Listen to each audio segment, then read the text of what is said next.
ازيكم يا جماعة؟ عاملين ايه؟ يا رب تكونوا بألف خير. اللهم صل وسلم وبارك على سيدنا محمد وعلى آله وصحبه وسلم.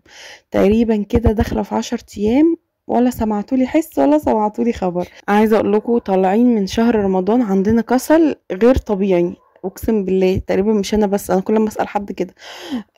كسل غير طبيعي بجد. ف قلت لا كفايه بقى كسل. اي نعم بشوف شغل بيتي ومش عارفه ايه وماشيه حياتي طبيعي، بس اللي هو ايه، بقى عندي كسل كده طول الوقت. اغلبيه الوقت ببقى عايزه انام. فكمان حاسه الفتره دي تعبانه جدا.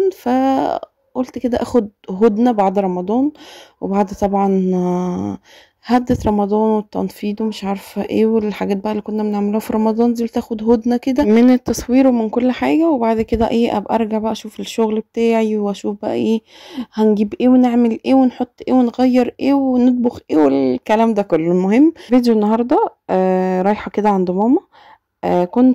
كانت عندي ليها حاجة من السنة اللي فاتت، واحنا خلاص داخلين على الصيف، فهروح كده بديها لها. كنا جايبينها يعني من مدة كبيرة، من قبل الشتاء، من قبل الشتاء اللي عدى ده. وبصراحة خليتها عندي، هي اللي خليتها، قالت لي خليها عندك وعلى الصيف يبقى اسهل. فقلت كده هسوي الدنيا في الصالة. طبعا انا لسه غاسله السجادتين دول اللي في الارض، فسيليا قلبت على السجاده الكبيره دي اللي كنت بنفضها في الاول، قلبت عليها دي. فقلت والله ما هغسلها، هشيلها انفضها وهفرشها تاني واسيبها بقى، لان انا لسه غسلاهم على العيد، فيبقى حرام عليا صحتي، انا مش لاقيه صحتي. عماله ماشيه في الشقه كل ما يبوظوا حاجه ولا يمرمطوا حاجه اقول لهم خلي بالكم انا مش لاقيه صحتي واصوت.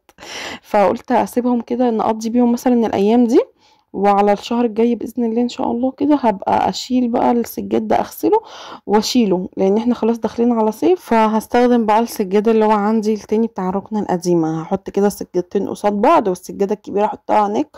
مش لازم يكونوا ماشيين مع لون الصاله، هخلي اللي هي الوان الصاله دي كلها ماشيه مع بعض في الاعياد، في المناسبات، في الحاجات الحلوه دي. انما انا كده انا صحتي اللي بتروح على الارض. طبعا ربنا يبارك لي فيهم يا رب، ويعيشوا كده يا رب كده ويبهدلوا، وانا ايه الم من وراهم.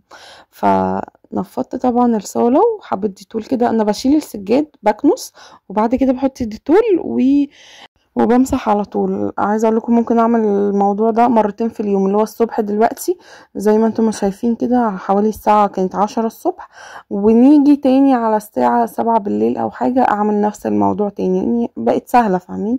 سجاد صغير بيتشال على طول وبيتنفض كمان بسهوله، فالدنيا ايه بقت سهله يعني. فلازم اعمل كده كل يوم عشان سيليا اول حاجه دلوقتي الحمد لله بقت بتمشي، بس اللي هي ايه ماشيها مش مترتب يعني، فبتقع دايما وساعات بتزحف.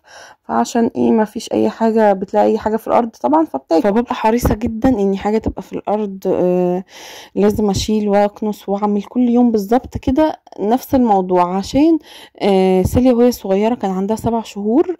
عايزه اقول لكم، عارفين انتوا حجم الجنيه الفضه؟ بلعت حاجه في نفس حجم الجنيه الفضه بالظبط، بس كانت بلاستيك. فهي لما بلعتها الحمد لله انا ما اكتشفتش الموضوع غير لما بغير لها البامبرز بتاعها شفتها فيه. ف يعني قلت للدكتور ساعتها، قال لي الحمد لله احمدي ربنا ان هي نزلت اساسا من بطنها. دي لو ما كانتش نزلت كانت هتعمل لها مشاكل كبيرة جدا، كانت ممكن تدخلها في عمليات وفتح ودنيا تانية. فمن ساعتها حمدت ربنا طبعا، الحمد لله يعني ربنا ستار، حمدت ربنا. ومن بعديها بقت اي حاجة في الارض لازم اشيلها واكنس ومش عارفة ايه، اي فلوس فضة بتبقى قدامها طبعا لازم اشيلها، وكل الحاجات دي بقى من ساعة لما حصل الموضوع ده وانا بقيت خايفة اساسا. لكن دلوقتي هي بقيت عاقلة، مش اي حاجة تاخدها على بقها، لا هي لازم تكتشف بقى دلوقتي، لازم تكتشف ده ايه وبتاع ايه عشان تعرف هتوديه فين، فاهمين؟ فالمهم اتصلت بامي قلت لها تعالي عشان ننزل مع بعض. هي كانت جايه بصراحه تجيب حاجات من السوق، فقلت لها تعالي انتي بقى الحاجات اللي انت عايزاها واطلعي ناخده بقى العيال. والمروحه دي كانت عندي من السنه اللي فاتت، كنت جايبه لها ساعه توضيب الشقه، بس ما حطيناهوش لان هو كان خلاص يعني الصيف بيودعنا. فكنا داخلين على الشتاء، فقالت لي خلاص سيبيها هقضي باللي عندي. اللي عندها واحده في السقف محطوطه، بس اللي هي مش حلوه خالص. تشغلوها تجيب لكم صداع، طول ما هي بتلف تعمل زن زن زن، فبتجيب صداع. وغير كده ما بتعملش يعني ما بتهويش اصلا. قالت لي خلاص سيبيها نقضي بقى بيها الصيف اللي هو اللي فات ده، وبعد كده نبقى نحط دي ان شاء الله على الصيف الجاي. فاحنا خلاص طبعا داخلين على الصيف، والدنيا بدأت تحرر سيكا، يعني بدأت تحرر حاجة بسيطة. عايزة اقول لكم ان احنا والله يعني انا صيفت ورجعت شتت تاني، جالي دور برد جامد، فهو ده اللي كان مخليني كمان ايه ما بصورش وما بنزلش اي حاجة، بسبب ان انا صيفت. لان الفترة اللي فاتت طبعا الناس اللي من اسكندرية عارفة الفترة اللي فاتت كان موجة حر شديدة، وتقريبا ناس كتير صيفت، وعلى مرة واحدة لقينا الدنيا بتشتي والجو رجع ساقع تاني، فاضطريت ان انا ارجع شتي. فبسبب كده خدنا دور برد. بس فماما خدت المروحة ونزلت، بعد كده نزلت انا ورحيم وسيليا. رحيم ما بينزلش على السلالم، يعني يلاقيني شايله سيليا عايز يتشال هو كمان، فبضطر اشيل واحد على الدراع ده وواحد على الدراع ده وانزل بيهم السلم. ببقى نازله خايفه جدا لا على وشي بيهم، بس الحمد لله يعني ربنا بيسترها. نزلنا بقى وركبنا المشروع، هنروح بقى عند امي وهنتغدى كمان معاها. عايزه اقول لكم انا كنت مستنيه جدا ان انا اروح هناك عشان انام. عندي في البيت لما باجي مثلا انام شويه رحيم يصحيني، سيليا تعيط تصحيني، الاتنين يضربوا بعض اصحى.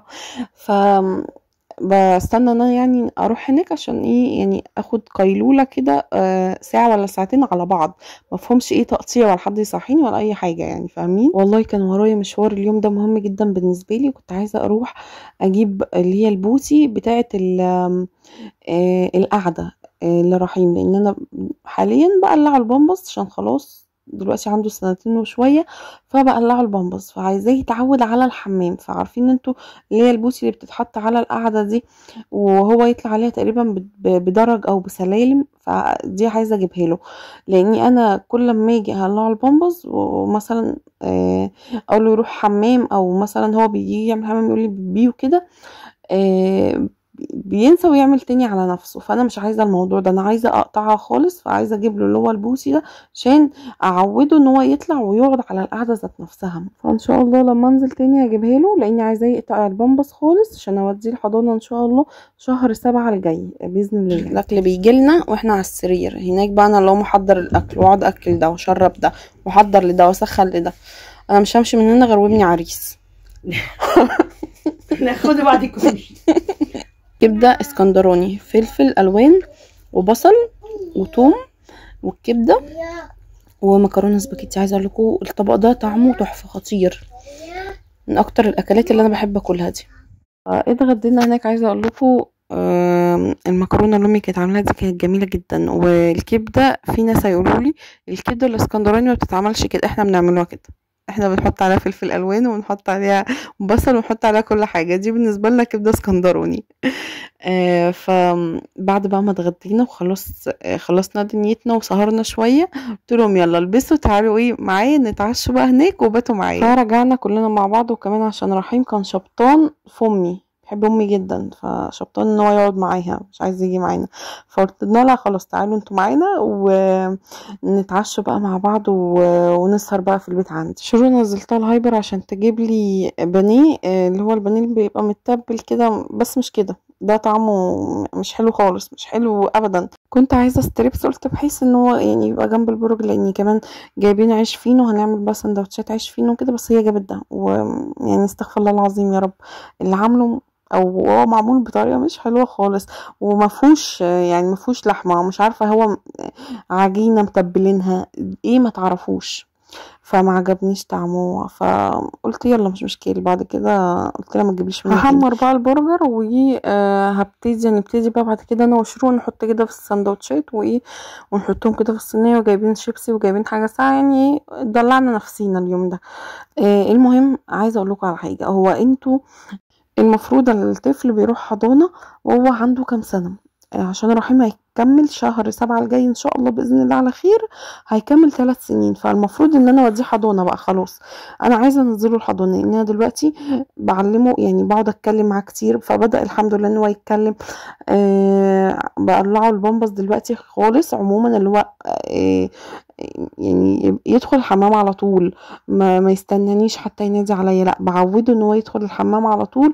وزي ما قلت لكم بقى هجيب له البتاع اللي انا البوتي دي وهقعده عليه وهعلمه، وهو رحيم يعني بيستجيب معايا. فبعرض على بابا الامر، بقول له هنزله حضانه شهر 7 الجاي، يقول لي لا هو لسه صغير المفروض يخش حضانه وعنده 6 سنين، مش فاهم. طب ما انا ادخله حضانه، خليه بقى قاعد جنبك وادخله حضانه وهو رايح الكليه ان شاء الله. فمش المفروض يا جماعه بتدخلوا حضانه وعنده 3 سنين؟ انا بقى يعني انا اعرف الامهات، في امهات بتبقى شغاله، يعني ساعه شغلي لما قبل الجواز ما كنت شغاله كان بيبقى معانا امهات شغاله وبيبقى عندها ابنها 6 شهور فبتسيبه في الحضانه. فاهمين قصدي ايه؟ فانا معرفش 6 شهور ده بيعمل ايه في الحضانه، ما تعرفوش. بس اللي انا اعرفه طالما العيل بيتكلم وبيمشي وخلاص قلع البامبز يروح حضانة بقى. فانا عايزة انزله حضانة من شهر 7 بحيث ان هو يكون كمل 3 سنين. قولولي كده صح ولا غلط، عشان برضو كده ما اعملش حاجة انا مش فاهمة، فانتوا عرفوني يعني. انا لسه باخد المرحلة من اولها، لسه اول مرة يعني، فابقوا عرفوني بقى. عايزه اقول لكم كمان ان الحضانه اللي عايزه اوديها له حضانه ممتازه فوق الممتازه، نظيفه، وانا متابعاها على الفيسبوك بقى ومتابعاها في كل حته، بحيث ان انا اكون واخده خبره عن الحضانه. فيها كاميرات اقدر ان انا اشوفه، يعني انا في البيت واقدر اشوفه هو بيعمل ايه في الحضانه، وقاعد ازاي وبياكل ازاي وبيتعلم ازاي وبيقولوا له ايه وبيحصل فيه ايه، اقدر اشوف كل ده. الحضانه دي يعتبر تحت البيت عندي على طول، بس في حته شويه حلوه، يمكن ده اللي مشجعني اني انزله الحضانه، ويعني شهر 7 الجاي يعني ان شاء الله علينا خير. فعرفوني اذا كان صح ولا غلط. وده كان فيديو النهارده، يا رب يكون عجبكم ويكون خفيف عليكم.